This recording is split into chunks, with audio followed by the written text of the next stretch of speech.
খুব সহজে কিভাবে 12 ভোল্ট ব্যাটারি প্যাক তৈরি করব। প্রথমত 4 ভোল্ট 3টা লিথিয়াম ব্যাটারি নিয়ে নেব।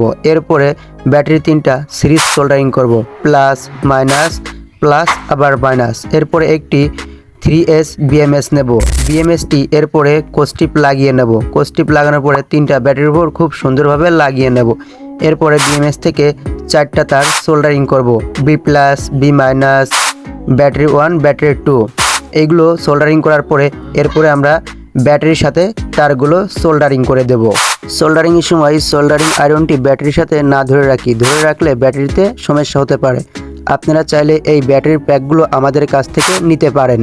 সোল্ডারিং শেষে আমরা আরেকবার চেক করে নিব ব্যাটারির সাথে বিএমএস এর সঠিকভাবে সোল্ডারিং হয়েছে নাকি। হ্যাঁ, দেখতে পারছি বিএমএস এর সাথে ব্যাটারির সংযোগ সঠিকভাবে হয়েছে। এখন আমরা একটি মাল্টিমিটারের মাধ্যমে ব্যাটারির ভোল্টেজটা পরিমাপ করে দেখি। দেখতে পাচ্ছেন 12 ভোল্টের উপরে ব্যাটারি প্যাকটি শো করছে।